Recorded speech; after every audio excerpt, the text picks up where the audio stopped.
Hey, my name's Carmen, and when Alexi asked me to be a part of this, I felt so honored. I immediately started thinking, what could I talk about? She had asked me to either share my testimony or to share something that God has gotten me through. My testimony is not super interesting, or so I thought.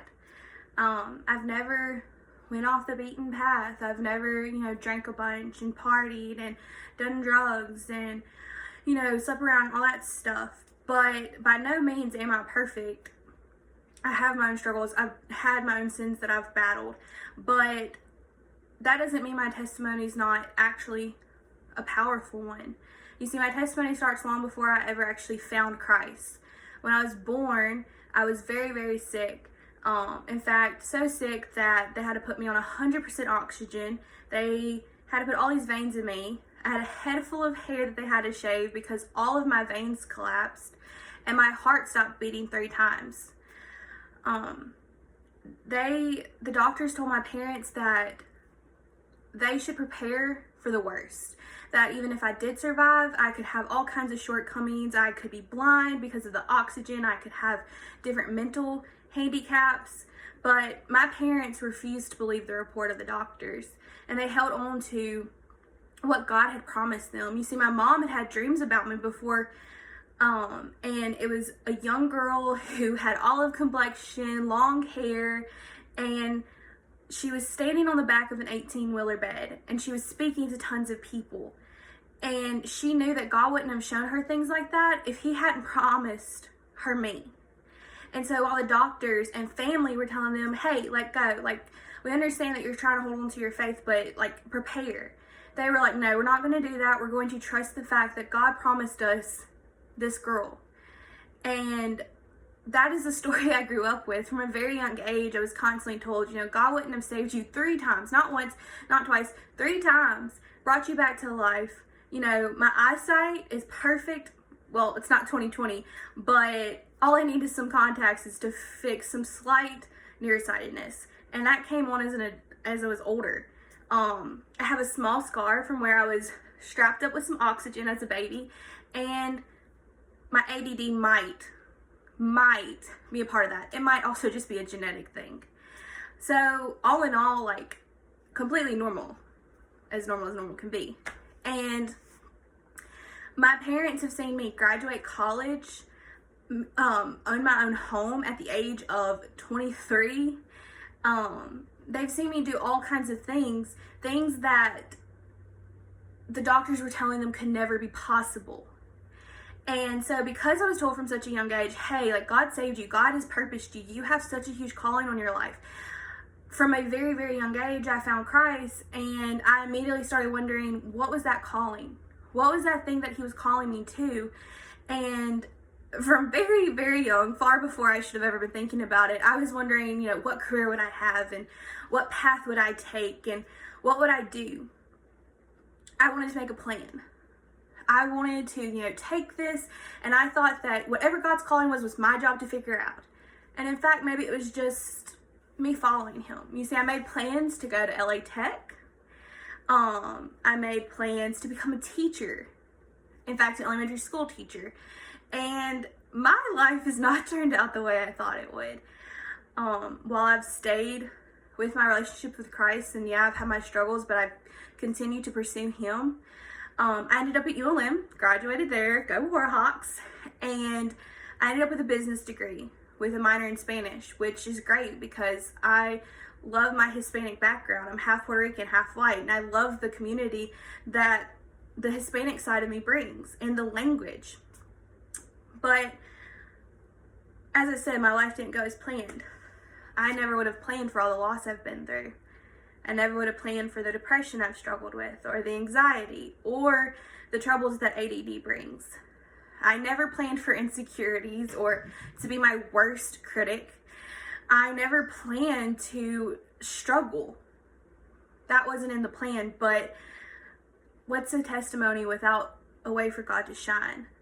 You see, in 2008, December, my grandfather passed away, which was expected. That very next January in 2009, my uncle passed away in a terrible car accident. I think about that a lot because he was one of the best people I knew outside of my parents. In 2010, my baby cousin passed away. 2011, we lost a dog, which would seem like an easy thing to get through, but when you've lost so much already. And in 2012, I lost another cousin. My life's been littered with loss. And if it's not by death, it's by people who have decided that they wanted to walk out of my life. My grandparents, my paternal grandparents, at a very young age, moved to Louisiana from Florida, and then decided to leave us because their only grandchildren were a little too much work. A little later, a cousins of ours that we hadn't really known came into our life and we began calling them aunt and uncle. They went through a divorce and they walked out of my life. I've had so many friends come for a season and hardly any of them stay for life. I can count on one hand, let's say 2 friends that I've known since high school who have stuck around. That it doesn't matter what I've gone through or what I've done, they've always been right there when I needed them. And so I've struggled.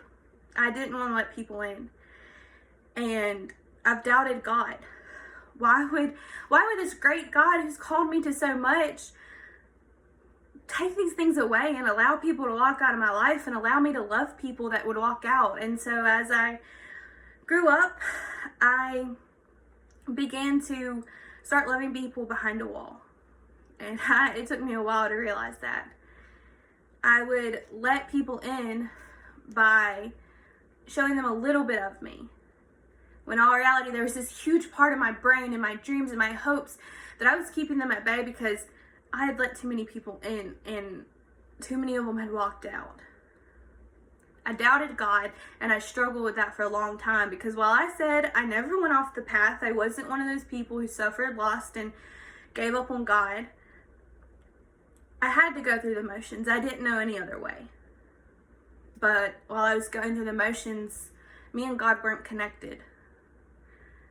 I doubted Him. I didn't trust Him with the real thing. Sure, I'd pray, Lord, forgive me for my sins. Please, Lord, make this work out. But the things in here, the things deep inside of me, my dreams, my hopes, my desires, I didn't want Him anywhere near those because it didn't seem like He cared. It didn't seem like He wanted to provide for me, that He was just another person letting me down. It took a long time to get over that. And in fact, I wasn't fully over it until I was into college, and I was a youth leader. I was speaking into kids' lives, telling them that, God could do anything, and God was there for us, and we needed to trust Him. All the while, I was keeping so much of who I am away from God. And I'd love to say that there was one miraculous act that turned me straight and made me realize that, hey, I don't need to love people this way. I need to love people in the open. I don't need to stand behind this wall and protect myself. I'd love to say that suddenly I stopped doubting God, but that's not the case at all. I slowly began trusting Him. And every time a plan of mine failed, I crashed. The spring semester of college almost every year sucked. I had a meltdown. I had some type of breakdown. It was the spring semester of college when I found out that, hey, I might need some help with my depression. I'm pretty sure it was the spring semester of college when I first was diagnosed with ADD. And figuring out that, hey, you've struggled and it's actually something your brain is doing. It's not just you. It felt like things kept going wrong every time I tried to plan them. And so then, instead of, the smart thing would have been, maybe I need to put it in God's hands, my brain went to, I need to stop dreaming. And for anyone who knows me, I have a wild imagination, I dream big, I have high hopes, and for a while there, I didn't feel safe to. And again, slowly, God was showing me, hey, if you trust me, I'm going to protect you. I'm going to cover you. And those things started to slowly sink in. You see, people started walking in my life. I realized I had those 2 friends who'd stuck with me through all of high school, and who would show up for me and be there when I needed him. He protected my sister when she was in a terrible, terrible car accident. She had a bad concussion, but if you would have seen the wreck, the miracle it is that she is here. He began showing me why. The dream of teaching. I have a gifting for teaching, and yet I'm not a teacher. And I don't feel like it's time for me to leave where I'm working. And he opened up a door for me to begin teaching kids about financial education. And it's something I love. It's one of my huge passions. Right after teaching kids about Jesus, I love teaching them about money and budgets and all these things. And so he opened that door for me. He made me realize there are people who he set in my life that I'm to be their friend. I'm to be their light. I'm to be that person who's constantly showing up, even when we don't agree. And he brought some of the people who walked out of my life back in my life. He's replenished it all.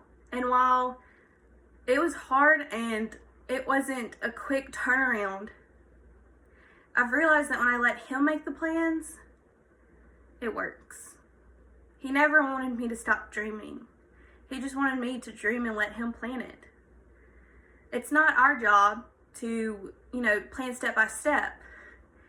It's our job to wish and hope and ask him for guidance and realize when he's opening doors for us. On my own, I never would be where I'm at. I wouldn't be alive if it wasn't for God. I wouldn't have an awesome career. I wouldn't have the home I have now. And I wouldn't be the leader that I am. But God.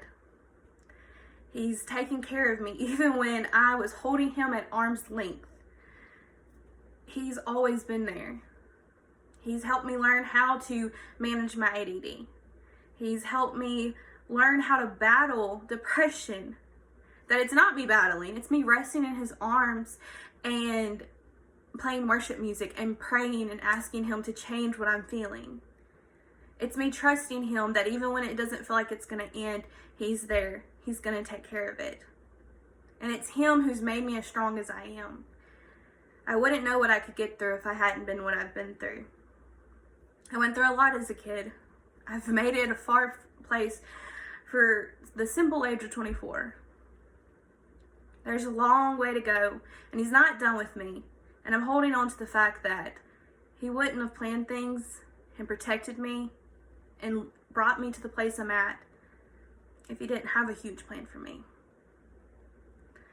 So like I said, the testimony's not super, drugs and alcohols and parties. It's not all that, Hollywood. But it's a story of how God shows up even when we don't realize it. And I hope that reaches out to y'all. And you realize you don't have to go off the beaten path to find God and to have a great testimony. Just keep serving him. Thank y'all.